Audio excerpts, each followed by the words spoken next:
మా ప్రభుత్వం అధికారంలోకి రాకమునుపు ఇస్తా ఉన్న చాలని పెన్షన్ నుంచి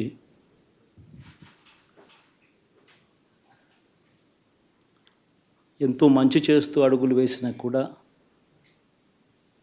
ఆ అవ్వాతాతలు చూపిన ఆప్యాయత ఏమైందో కూడా తెలియడం లేదు. దాదాపుగా 1,05,00,000 మందికి పొదుపు సంఘాల అక్క చెల్లెమ్మలకు మంచి జరిగిస్తూ వారి కష్టాలనే మా కష్టాలుగా భావిస్తూ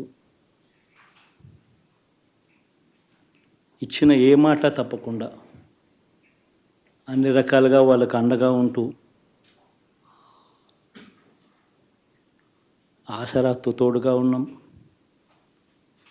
సున్నా వడ్డీతో సైతం అండగా ఉన్నాం, చేయూత సైతం తోడుగా ఉంటూ నిలిచాం. మరి ఆ 1,05,00,000 మంది అక్క చెల్లెమ్మల ప్రేమాభిమానాలు ఏమయ్యాయో తెలియవు. 26 లక్షల మంది చేయూతను అందుకుంటున్న అక్క చెల్లెమ్మలు వారి ఆప్యాయత ఏమైందో తెలీదు.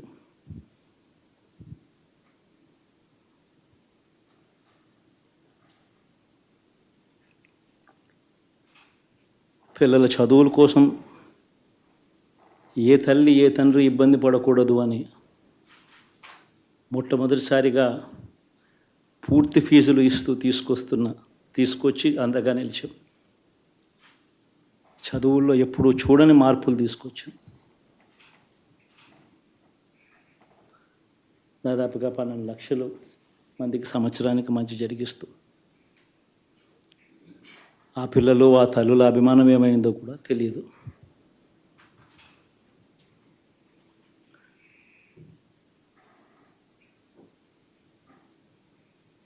దాదాపుగా 54 లక్షల మంది రైతన్నలకు గతంలో ఎప్పుడూ చూడని విధంగా జరగని విధంగా పెట్టుబడికి సహాయంగా అందించే కార్యక్రమం మొట్టమొదటిగా జరిగింది మన ప్రభుత్వం వచ్చాకే.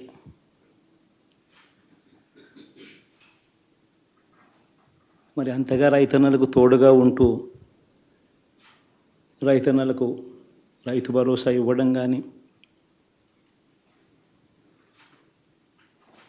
సమయానికే వారికి ఇన్పుట్ సబ్సిడీ ఎప్పుడు జరగని విధంగా సీజన్ ముగిసేలోగానే ఇచ్చే కార్యక్రమం కానీ, ఉచిత ఇన్సూరెన్స్ కానీ, పగటిపూట 9 గంటలు ఇచ్చే కార్యక్రమం కానీ, ఉచిత విద్యుత్ ఇచ్చే కార్యక్రమం కానీ, మరి 1/2 కోటి మంది రైతన్నల ప్రేమ ఏమైందో తెలియదు.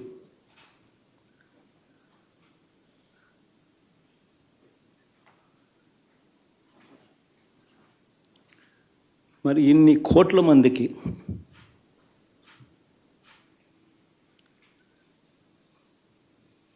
పేదవాడికి తోడుగా ఉంటూ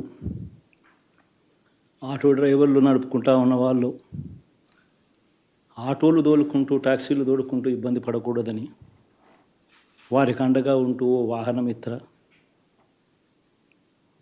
నేతన్నలకు అండగా ఉంటూ ఓ నేతన్న నేస్తం, మత్స్యకారులకు తోడుగా ఉంటూ మత్స్యకార భరోసా, ఫుట్పాత్ మీద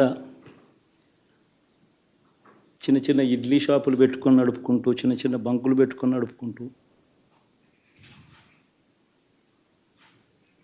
చిన్న చిన్న వ్యాపారాలు చేసుకుంటా ఉన్న వీళ్లకు, నా అక్క చెల్లెమ్మలకు, నా అన్నదమ్మలకు మంచి జరగాలని ఆరాటపడుతూ వాళ్ళకు ఒక తోడు,